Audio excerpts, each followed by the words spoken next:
Hello, নমস্কার। চলে এলাম আরেকটি নতুন ব্লগ ভিডিও নিয়ে। এই ভিডিওটা কিন্তু মহাষ্টমী পুজোর।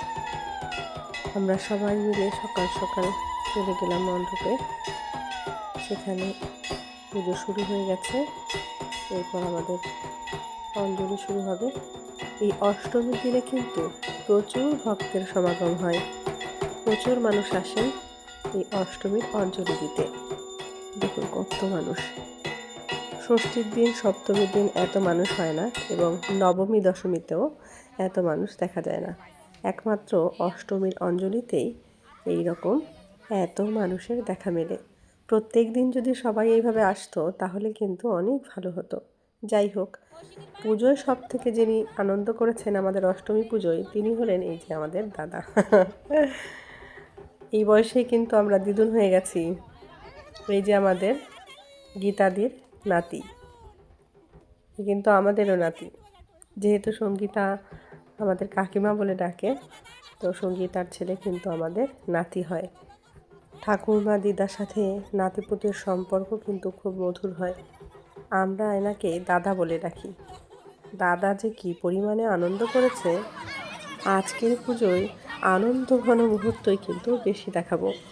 এবার চলে এলাম এই যে বাচ্চাদের সব থেকে আকর্ষণীয় এবং সব থেকে পছন্দের জায়গা, ট্রাম্পলিং বা এরকম কিছু একটা বলে, আমি এটার নামও ভালোভাবে জানি না।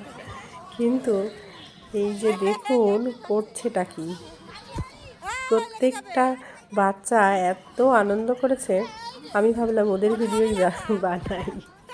যাই হোক, পুজোর যে সমস্ত বিষয় সেগুলো তো রোজই দেখাই, আজকে একটু অন্যরকম কিছু হোক, এটাও একটা অন্যরকম আনন্দের অনুভূতি।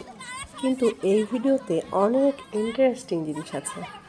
প্রত্যেকটা ভিডিওতেই থাকে, মানে আমি রাখার চেষ্টা করি। আজকের ভিডিওতে একটা অন্যরকম জিনিস এটাই দেখাবো, যে মানুষ সত্যি সত্যি আমরা দেখে মনে করি যে এ বড় হয়ে গেছে, ও বড় হয়ে গেছে সাইজ দেখে, কিন্তু ইন্টেলেকচুয়াল ডেভেলপমেন্ট বলুন কিংবা ম্যাচুরিটি বলুন, সেটা কিন্তু একটা বয়সেই আসে। এই ধরুন, আমি যদি শৈশব বয়সে আমি কৈশোরের মতো আচরণ আশা করি, কিংবা কোনো কৈশোরীর থেকে আমি যদি প্রাপ্তবয়স্কা নারীর আচরণ আশা করি, সেটা তো ঠিক নয়, তাই নয়? বড় বাচ্চাটা আজকে কিন্তু এই ট্রাম্পলিংয়ে উঠেছে, সেটা একদম শেষে রয়েছে। এদিকে আমরাও একটু বাচ্চা হয়ে গেলাম। আসলে শিশুসুলভ মন বা আচরণ, এটাও কিন্তু একটা মানুষের বৈশিষ্ট্য, ভালো বৈশিষ্ট্য। প্রত্যেকটা মানুষের মধ্যে একটা শিশুকে বাঁচতে দিতে হয়, তাহলে তার জীবনধারা আরও অনেক বেশি সুন্দর হয়।